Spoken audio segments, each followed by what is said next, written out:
didn't do that. The Confederates didn't do that. I said we're sneaky too. When we came into this thing, we says, okay, we're going to go in there, we're going to try to do some kind of surveying. And we started thinking like surveyors. We're going to go to Chattanooga, we're going to do some surveying down there. And I says, how are we going to get something about, 30, 40 days of mapping done in 4 hours? And I says, we were thinking like surveyors, you got to think like Yankees. Just a little bit of a mental shift there. Now all of a sudden we begin to see landform, vegetation. No, you do not have to remove half of your brain.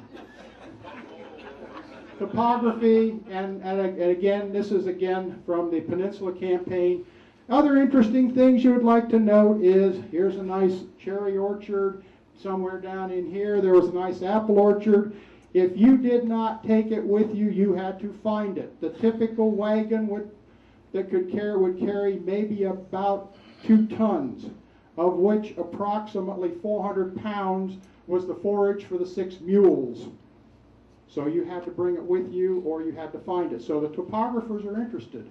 What's out there? Another thing, blacksmith shop.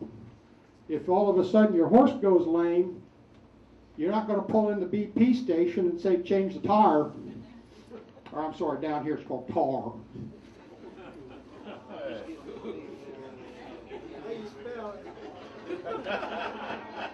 I think it's a 1-syllable word. Siege of Chattanooga after 63, after stunning defeat at Chickamauga, Rosecrans found himself pretty well surrounded by the Confederate forces under Bragg. Probably one of the best generals in the Union Army was Bragg. If you've ever read anything about him, they said it could have been a stunning defeat for the Federals, but Bragg did not follow up. He also found, and I think this is the other thing that many people, why didn't they follow up? This was pointed out by Don Teeter. Okay, why didn't they follow up? All of a sudden, it was such a crazy battle, and so much stuff happened, nobody knew where anybody else was really at. And number 2, you have to now all of a sudden put all of your divisions, corps, and everything else back together, because you don't even know if you have your corps commanders and your division commanders alive. But anyhow, so Bragg surrounded him. As it was mentioned, Rosecrans reacted as if he was a duck hit in the head. So he did start to devise a plan. And there's a lot of conflicting stories about Rosecrans or Rosecrans, however you want to pronounce it. Some said that all his orders were to hold on. Others says his orders were, he didn't know what his orders were, he just sat on his thumb. Baldy Smith came in as chief engineer. He and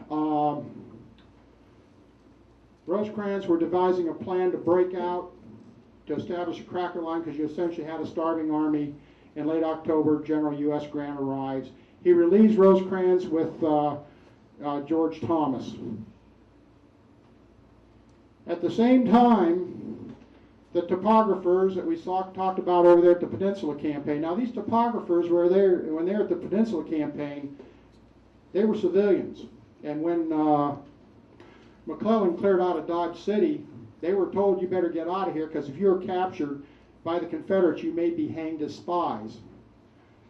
So what had happened is, when they reported, this is again John Donne and Frederick W. Dorr, they arrived with all of their equipment through a circuitous route, and essentially now all of a sudden we are under siege. We have very hilly, mountainous territory. How are we going to determine accurate positions of where the enemy's at? So they came in, and they arrived at Chattanooga in the midst of a half-starved army and reported to Baldy Smith. Thomas also, they were given to the Army of the Cumberland, which was mentioned, had one of the best topographical engineering. I'll tell you, those guys ahead of me did a wonderful job, didn't they? Didn't those people ahead of me do a wonderful job?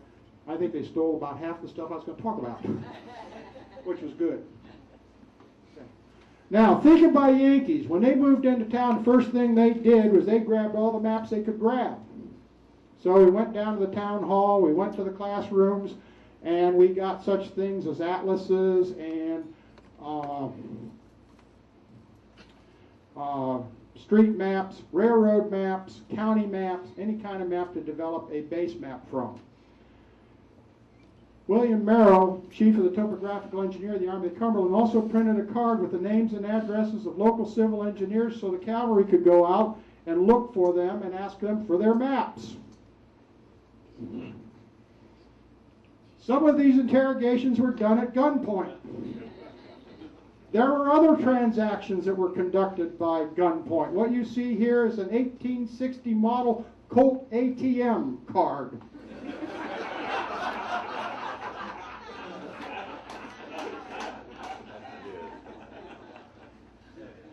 Okay.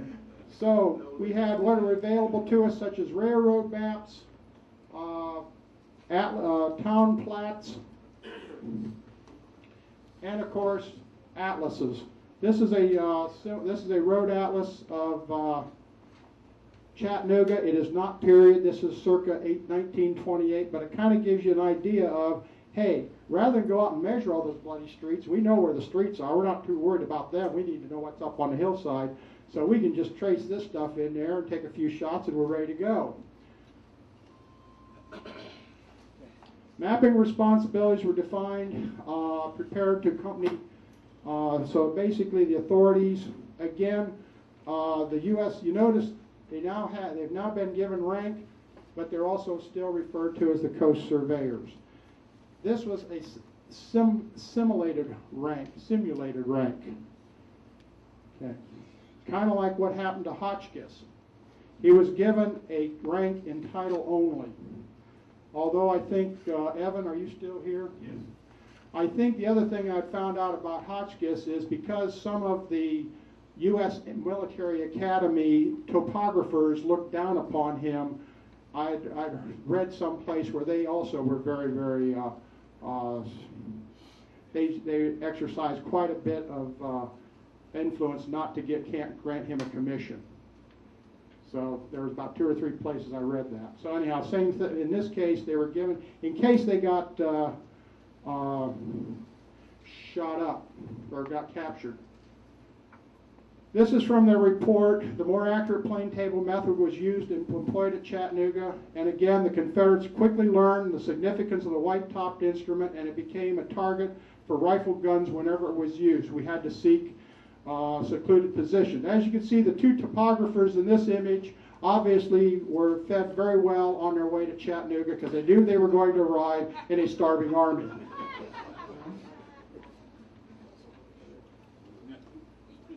At Chattanooga, 2 different bases, about a half a mile each. Dorr was assigned Missionary Ridge, Don was assigned Lookout Mountain. And essentially what they did is they established 2 baselines, about a half a mile long each, plotted on separate sheets, measured carefully once with a common 20-meter chain. The same chain used being for both at a scale of 1 to 10,000, and the discrepancy was about 15 meters. So basically, if you go into the treatise on plane table surveying, they give you the exact specifications for a 20-meter chain. If anybody knows of the existence of one of those, I'd like to know where that's at also. I'm trying to strong-arm Milt into maybe making one, just to see if we can do it. So it'd be kind of interesting. So they worked in the metric system.